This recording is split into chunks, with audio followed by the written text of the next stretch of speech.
ಈಗ ಮಂತ್ರ ಪರಿಹಾರದ ಸಮಯ. ಮಂತ್ರಗಳಿಗಿರುವಂತಹ ಶಕ್ತಿ ಏನು ಅನ್ನೋದರ ಬಗ್ಗೆ ಶಾಸ್ತ್ರಿಗಳು ಪ್ರತಿ ವಾರದ ಎಪಿಸೋಡ್ನಲ್ಲೂ ಕೂಡ ತಿಳಿಸ್ಕೊಡ್ತಾ ಇದ್ದಾರೆ. ಜೀವನದಲ್ಲಿ ಎದುರಾಗೋ ಸಮಸ್ಯೆ ಅದನ್ನ ಎದುರಿಸೋದಕ್ಕೆ ಮನಸ್ಸಿಗೆ ಯಾವ ರೀತಿ ಶಕ್ತಿ ಕೊಡುತ್ತೆ ಈ ಮಂತ್ರ ಅಂತ. ಸೊ ಈ ಮಂತ್ರದ ಬಗ್ಗೆ ಇವತ್ತು ಶಾಸ್ತ್ರಿಗಳು ತಿಳಿಸ್ತಾರೆ. ಇವತ್ತು ಯಾವ ಪರಿಹಾರಕ್ಕೆ, ಸಮಸ್ಯೆಗಳಿಗೆ ಪರಿಹಾರವಾಗಿ ಮಂತ್ರ ಸೂಚಿಸ್ತಿದೆ? ಇವತ್ತು ಒಂದು ಭಗವಂತನಲ್ಲಿ ಒಂದು ನಿವೇದನೆ ಮಾಡುವುದು ಹೇಗೆ ನಾವು ಒಂದು ಒಳ್ಳೆಯ ಮಂತ್ರ. ಪ್ರತಿ ದಿವಸ ಇದನ್ನು ಹೇಳ್ಕೊಳ್ಳಿ, ಗಮನಿಸಿ. ತ್ವಮೇವ ಮಾತಾ ಚ ಪಿತಾ ತ್ವಮೇವ, ತ್ವಮೇವ ಬಂಧುಶ್ಚ ಸಖಾ ತ್ವಮೇವ, ತ್ವಮೇವ ವಿದ್ಯಾ ದ್ರವಿಣಂ ತ್ವಮೇವ, ತ್ವಮೇವ ಸರ್ವಂ ಮಮ ದೇವ ದೇವ ಅಂತ.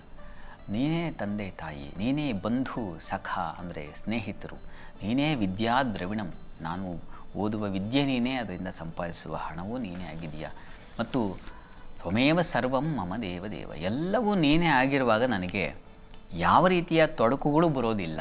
ನೀನೇ ತಂದೆ ತಾಯಿ ಆದಾಗ ತಂದೆ ತಾಯಿಯರು ಜಗಳ ಇರಲ್ಲ, ನೀನೇ ಬಂಧು ಸಖ ಆದಾಗ ಬಂಧು ಸ್ನೇಹಿತರಲ್ಲಿ ಕಲಹ ಮತ್ತೊಂದು ಜಗಳ ಇದ್ಯಾವುದೂ ಇರಲ್ಲ, ಮತ್ತು ನೀನೇ ವಿದ್ಯೆ ದ್ರವಿಣ ಆಗಿರುವಾಗ ನೀನೇ ವಿದ್ಯೆ, ನಾನು ಓದ್ತಾ ಇರೋದೇನೋ ನಿನ್ನನ್ನೇ, ನಾನು ಕೆಲಸ ಮಾಡಿದ್ದೇನೋ ನಿನ್ನನ್ನೇ, ನಾನು ಗಳಿಸಿದ್ದೇನೋ ನಿನ್ನನ್ನೇ, ಮತ್ತು ನೀನೇ ಸರ್ವವೂ ಆಗಿರುವಾಗ ಇನ್ನೇನು ಬೇಕು ನನಗೆ ಅಂತ ಈ ರೀತಿಯ ಒಂದು ಪ್ರಾರ್ಥನೆ ಮಾಡುವಾಗ ಪ್ರತಿ ದಿವಸ ನೀವು ದೇವ್ರ ಪ್ರಾರ್ಥನೆ ಇತ್ಯಾದಿ ಏನು ಎಲ್ಲ ಮಾಡಿದ್ಮೇಲೆ ಈ ಮಂತ್ರವನ್ನು ನಿಮ್ಮ ಮಕ್ಕಳಿಗೂ ಹೇಳ್ಕೊಡಿ.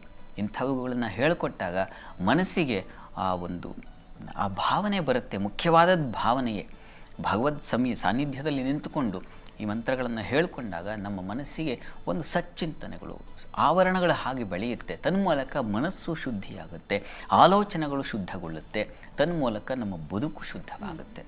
ಹೀಗಾಗಿ ಇದನ್ನು ಪ್ರತಿ ದಿವಸ ಹೇಳ್ಕೊಳ್ಳಿ, ನೀವು ಹೇಳ್ಕೊಳ್ಳಿ, ನಿಮ್ಮ ಮನೆಯ ಕುಟುಂಬದವರಿಗೆಲ್ಲ ಹೇಳ್ಕೊಡಿ, ಮಕ್ಕಳಿಗೆ ಹೇಳ್ಕೊಡಿ. ಮುಖ್ಯವಾಗಿ ಇವತ್ತಿನ ಈ ವಿಶೇಷ ಕಾರ್ಯಕ್ರಮದಲ್ಲಿ ಬಹಳಷ್ಟು ವಿಶೇಷವಾದ ಮಾಹಿತಿಯನ್ನು ನಮ್ಮ ವೀಕ್ಷಕರಿಗೆ ತಿಳಿಸ್ಕೊಟ್ಟಿದ್ದೀರಿ. ಧನ್ಯವಾದಗಳು ಶಾಸ್ತ್ರಿಗಳೇ.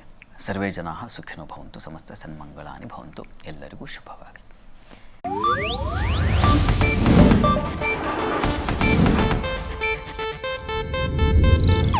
ಇದು ಏಷ್ಯಾನೆಟ್ ನ್ಯೂಸ್ ನೆಟ್ವರ್ಕ್ ಪ್ರಸ್ತುತಿ.